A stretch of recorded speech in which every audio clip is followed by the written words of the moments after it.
Welcome back to the interview sessions we are doing to the authors of the book The Mind of the World Philosophy Day 2019, sponsored by the Malaysian branch of the World Philosophical Forum.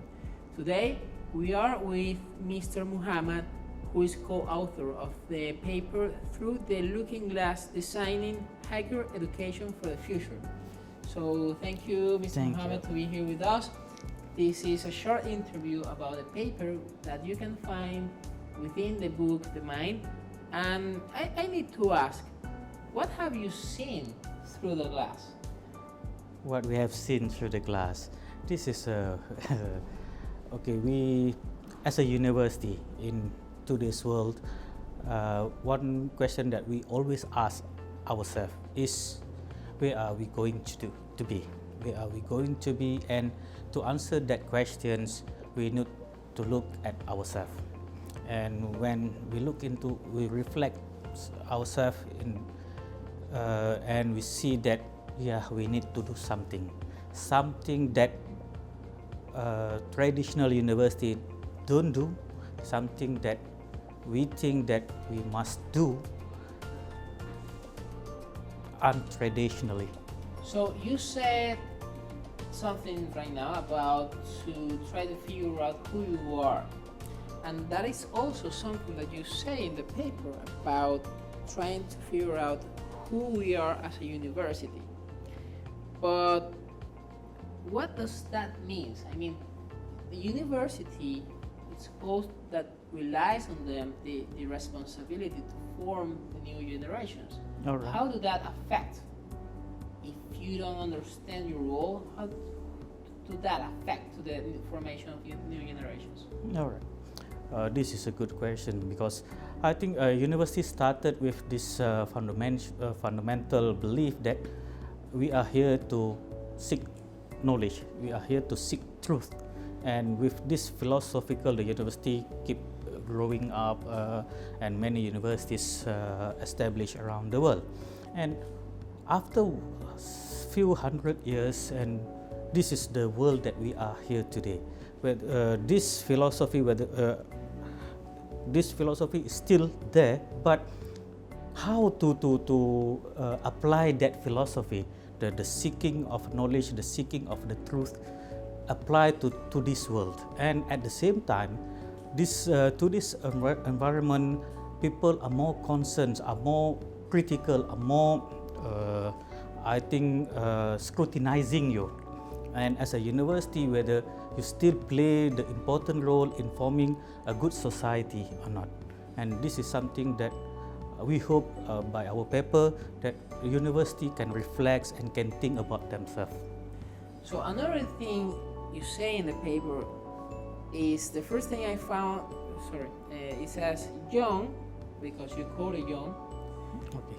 posed the question, can the universities of today lead learning for tomorrow?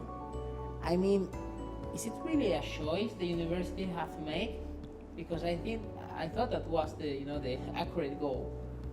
Yes, that is the fundamental of the university's establishment. But I think the question is more reflective that what we are doing now is really helping the students, really helping the society.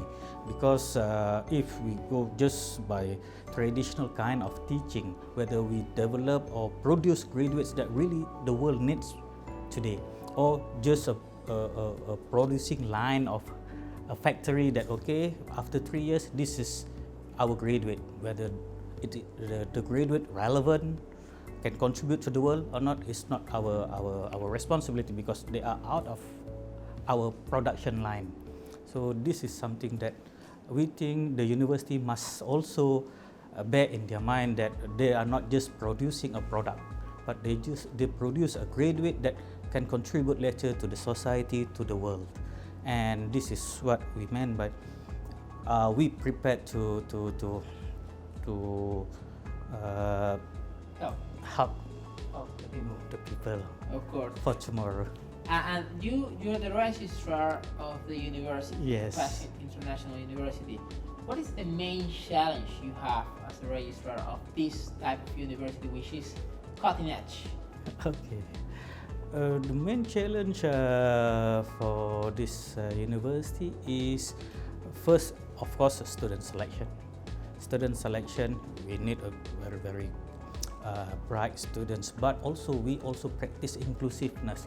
We are not an elite university that okay only the elite group can come to this university. We must balance this to have a good kind of students to be our students, and also to play our role in society to be an inclusive university. And the other thing is also to bridge between administration and academics, because sometimes academics they, They they do their thing. they know everything in their field, I think. Yeah, So yeah. no one can teach them. So this is also the challenge that I need to play, I think, smoothly to bridge the administration and the academician. And the third one, I think, because of this quality assurance kind of thinking, the government put more emphasis on the universities to be quality assured, all these things, and I will become the bridge between the university and the government agencies. Right. Yeah. Interesting.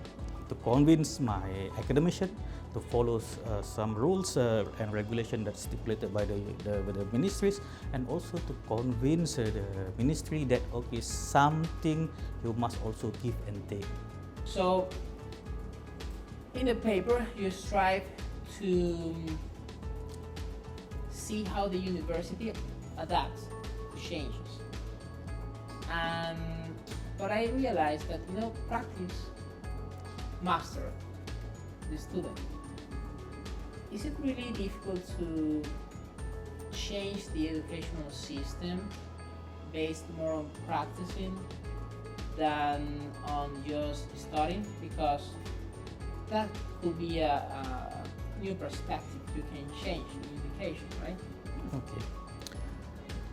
I cannot offer one simple and one size fits all answer to university, but I can talk about my university. Of course, because many universities they may have a different philosophies, different approaches to this, and some of the universities, from my experience, they established maybe 30-40 years ago, and to change for them, take many challenges and take many stakeholders for them to discuss. But from our experience, we are young university, the change is, I think, not easy but quite smooth, because the most important thing is for us to understand why we are here, why we recruit our students, where do you want our students to be. So all these fundamental questions that we keep question ourselves, and then this allows us to adapt, to reflect, and to change if there is a necessity. And for us, the most important things you said about practicing this one, all these things, for us, we conclude that to one word: competencies. Okay, we want to produce graduates that have competencies, not just knowledge. So that also reflects to our teaching and learning strategies, knowledge and also assessment. Because knowledge, okay, nowadays, if you look at world today, knowledge, okay, if you teach them the definition and you ask them in the question, in the assessment, what is the definition of this, I don't think they don't need to go to university to learn that, because they can Google it, and Google can supply them the answer. I think more correct than the lecturers teach them in the class. So this is something that we think our focus is, our change, our strategy is, we focus on the application, we focus on the competencies. We don't really focus on the memorization. We need our students to be to know how to apply what they learn, and also to be competent. And also, when the other interview, one of the university's CEO, my COO said that look at the focus of our research areas, all those things.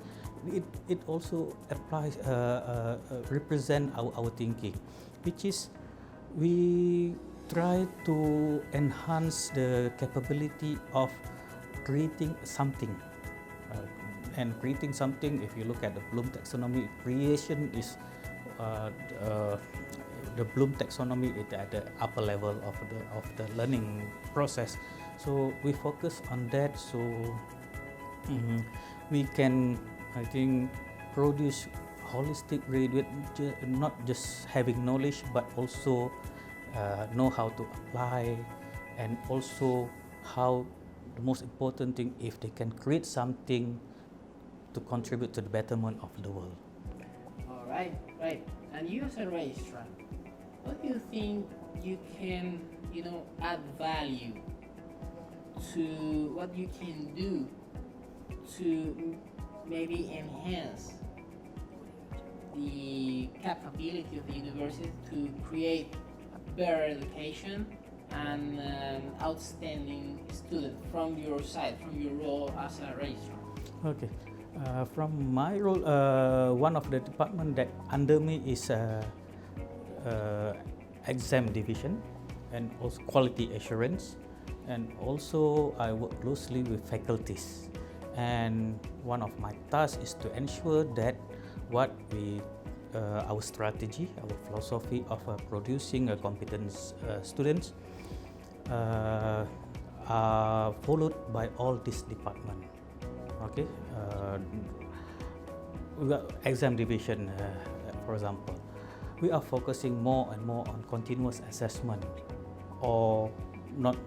We are trying to reduce final written exam, because we don't think that you can test competencies of your students in 2 hours time at the end of the semester.